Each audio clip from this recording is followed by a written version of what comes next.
먼저 금요일장부터 좀 정리를 해보고 가겠습니다. 결론부터 말씀드리면 금요일장은 모두 다 강보합으로 마감을 했습니다. 증시의 방향을 이렇게 휘두를 만한 대형 이벤트가 없었어요. 그래서 재료가 없었습니다.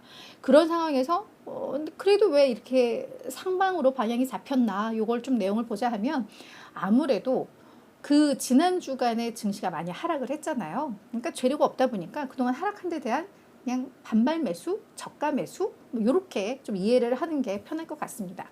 실제 주간 기준으로는 보시면 아시겠지만 다우존스 0.8% 하락을 했고요. S&P가 1.3, 나스닥 지수는 1.9% 급락을 했습니다.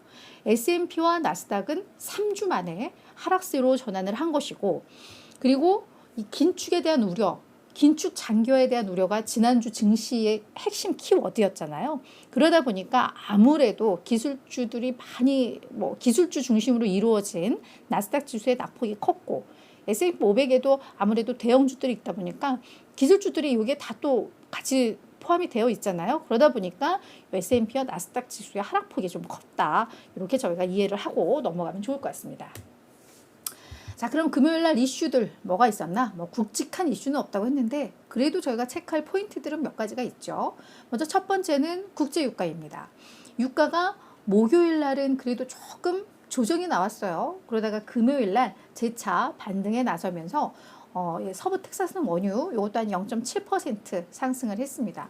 그래서 다시 배럴당 87.51달러에 올라왔고, 브렌트유 같은 경우에는 90달러를 또 찍으면서 작년 11월 이후 최고치까지 올라왔습니다.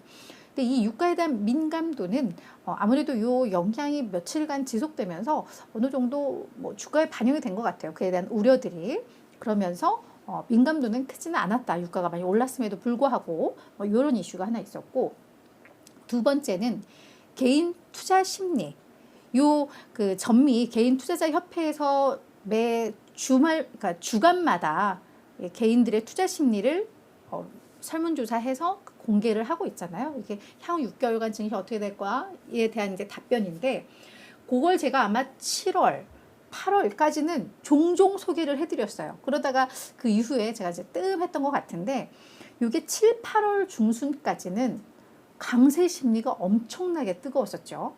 이게 역사적 평균치, 나는 강세장이 이어질 거라고 생각해 라고 이 베팅을 하는 그 확률의 평균치가 37.5인데 이게 49, 51까지 막 올라갔었죠.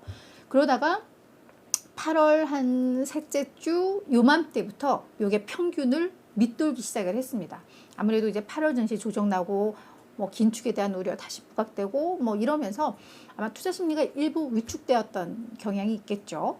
그런데 이게 9월 6일 날 설문조사 집계한 그 결과 이게 다시 강세로, 평균치를 웃도는 강세로 확 돌아섰습니다. 그래서 앞으로 6개월간 증시가 좋을 거야 라고 답변한 그 확률이 42.2%. 그래서 이게 지금 거의 한 4주 만에 다시 평균치를 웃돈 것으로 지금 나왔습니다. 그리고 한 중간 정도 지금 수준일 것 같아 라고 하는 게 한 28, 지수가 좀 밀릴 것 같아 라고 하는 게 한 29.6 정도니까 개인들의 투자 심리가 강화되고 있다. 강세장에 대한 베팅이 늘고 있다라는 겁니다. 이 투자 심리가 실제로 매매로도 이어지기 때문에 이거는 이게 나쁘지 않아요. 그렇죠? 그래서 이런 재료도 하나 있었습니다. 그리고 또 하나 주목할 것은 연준에 소속된 경제학자들.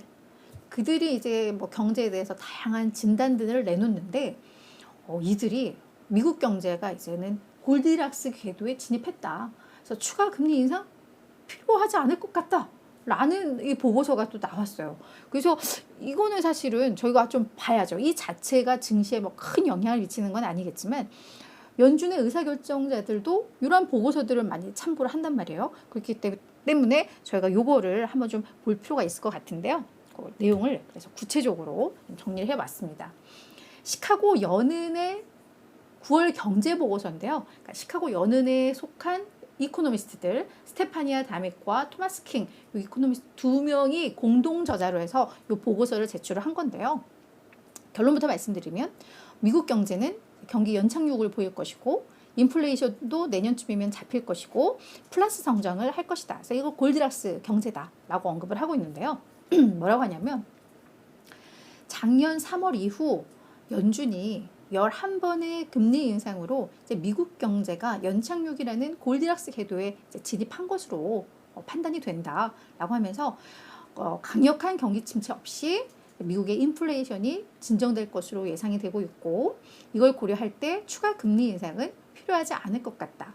인플레이션은 내년까지 2% 미만으로 떨어질 것이다 라고 했는데 이 2% 미만으로 떨어지는 건 개인 소비지출 물가지수 기준입니다. 그래서 CPI는 한 2.45 정도 예상을 하고 있고 개인 소비지출 물가지수 이게 연준에서 보는 지표이기 때문에 이게 내년에는 아마 2% 미만으로 떨어질 것 같다라고 했는데 그럼 그 근거가 뭐야?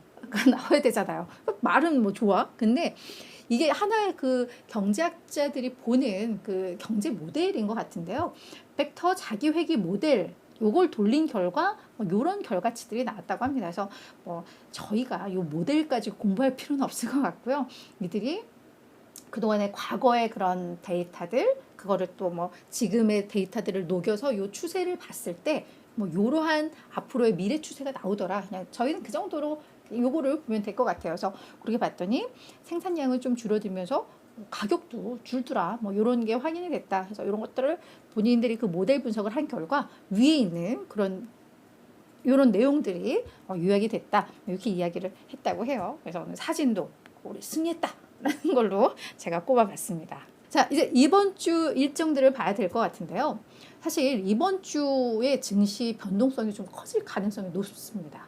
주요 일정들이 너무너무 많아요. 지금 저희 9월 20일 날 FOMC 회의 앞두고 있기 때문에 이번 주 이제 지표가 거의 이제 막바지란 말이에요. 근데 이번 주에 물가 지표 줄줄이 나옵니다.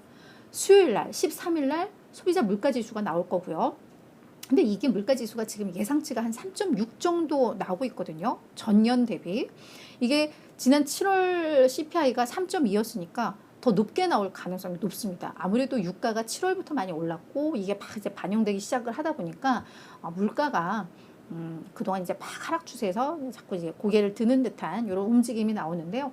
이게 일부 더 오를 것으로 예상이 되는데 그 예상치보다 이제 어떻게 나오느냐에 따라서 증시의 민감도가 정말 커질 수 있어요. 그래서 예상치 정도만 나오면 그나마 괜찮은데 혹시라도 이거보다 더 높이 나오면 증시가 많이 흔들릴 수 있습니다. 지금 긴축에 대한 민감도가 높아지고 있기 때문에 그래서 이게 나올 거고 14일 날 목요일 날 8월 생산자 물가지수 나옵니다.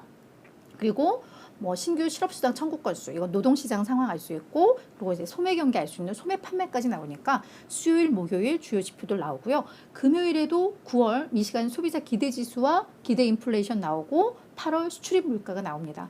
그러니까 이번 주에는 소비 경기 알 수 있는 지표들 그리고 물가 지표 요게 핵심일 것으로 예상이 되고요. 종목 일정들도 저희 이거 체크를 해놔야 되는데요. 뭐 실적은 월요일 날 오라클은 또 이제 AI에 있어서 이제 앞으로 또 기대주야. 뭐 저희가 주목 이 기업에서도 다뤘지만 그래서 오라클의 실적 이제 확인해봐야죠. 그래서 월요일 날은 오라클 실적 나올 거고요.